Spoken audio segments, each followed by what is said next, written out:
Strong electrical activity. You could put a little voltage pile, a little battery on top of the pyramid, and it generates current. It's fascinating. Significant earthquake reduction. This is where you start seeing how the Earth's energy fields are related to severe weather and severe earth changes.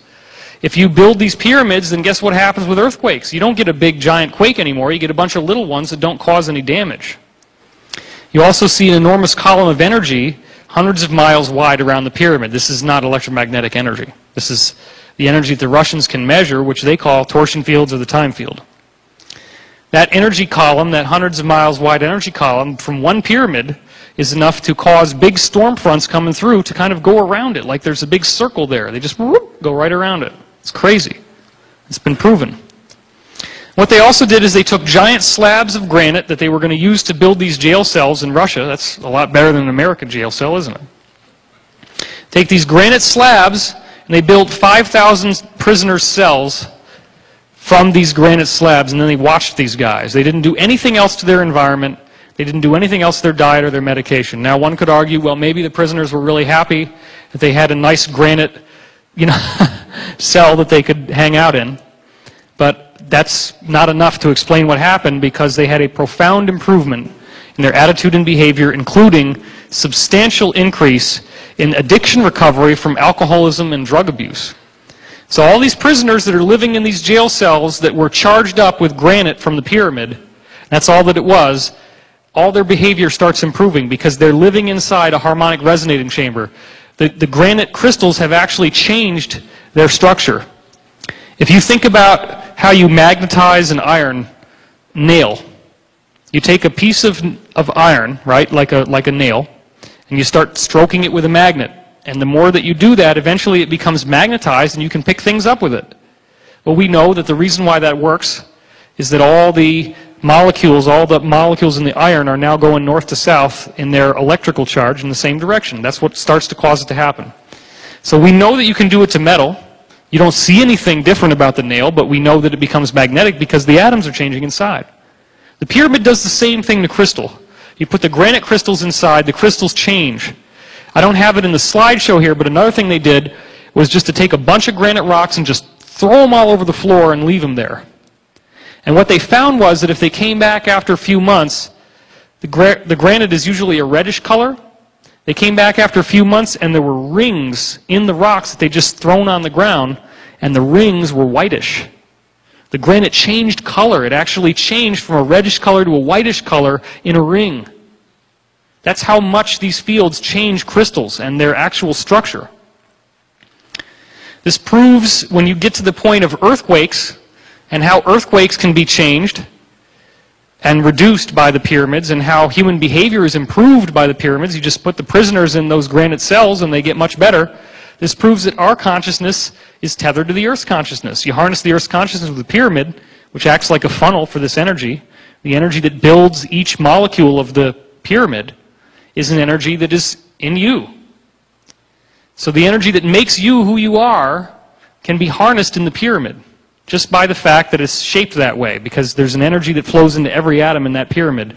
And if the pyramid is a perfect sphere, then it's going to all flow in the same way. But if it's a funnel shape, it's going to flow in with a directional current. That's all it is. It's a funnel. It's very, very simple. This proves a connection between our consciousness and earthquakes, a connection between our consciousness and severe weather, a strong likelihood that our consciousness is directly affecting the Earth. That's a very important point. Of course, the greatest pyramid of all is, not surprisingly, called the Great Pyramid. And we know that when you go inside the Great Pyramid, they have this sarcophagus that you lie in. And the ancient technique was that it would cause you to have this meeting with your shadow, a projection of your shadow. You go into an out-of-body consciousness, and you go into this other realm, which is time-space, as we would now call it. You encounter your shadow projection, and if you can heal yourself, which means if you embrace your shadow, the best thing you can do if you're in a nightmare and something is chasing you and you're terrified of it, don't keep running. Stop running, turn around, say, who are you and what do you want? Don't be afraid at all. Get rid of the fear. And what you'll find is that if you're not afraid of it, you're going to start seeing it change. And the more that it changes, the more you'll see that it's yourself. And when you realize that it's yourself, you embrace it. and there's this huge flash of white light, and you have this amazing experience, and you wake up in tears. Many people have reported this. That's the integration process the pyramid is talking about.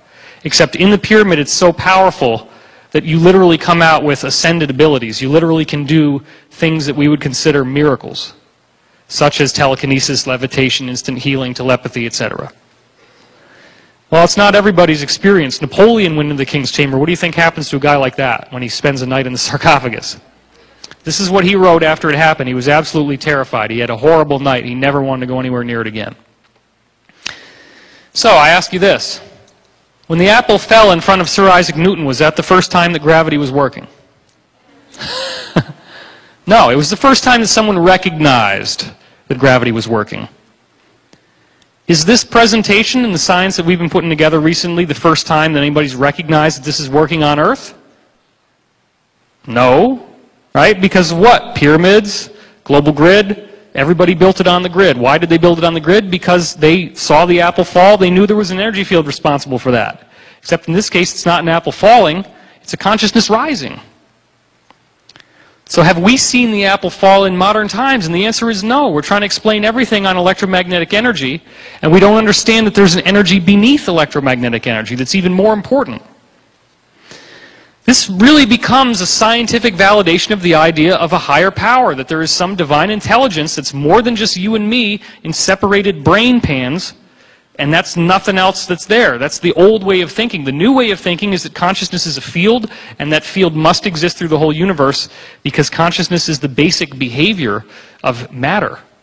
So matter is not just in this galaxy, it's all over the place. It all seems to have similar, if not the same, rules. Therefore, consciousness is very likely to be everywhere. Now we're going to go back into 2012 now. We built a lot of background for this. So let's go into 815 AD, which is actually the first documented record of crop circles coming down. Crop circles are not new. And they have messages in them in the form of pictures written into crops. And those pictures will show us that there is somebody out there who wants us to figure out a puzzle, wants us to solve a mystery. 815 AD, if you look at these lavish, sunny, lovely quarters, it's actually very Gothic and gloomy. This is the Archbishop of Lyon issuing an edict called Against the Foolish Opinion of the Masses About Hail and Thunder. People believed in cloud ships from a place they called Magonia. What do you think a cloud ship is? You think that's a cloud? No. Think about it. Cloud ship is not a cloud. Cloud ship is something that they see flying in the air, and they say, well, clouds fly in the air. It's a cloud ship. And they believed that these cloud ships were flattening crops into circles because the cloud ship says, well, I'm going to protect you from bad weather, but here's what you need to do for me. If I'm going to protect you, then you need to let me flatten these circles out in your crops. It's kind of a weird deal to make with cloud ships, but what the hell? That's what they thought was going on. Agobard issued a prohibition against any locals taking seeds out of the crop circles for pagan fertility rituals.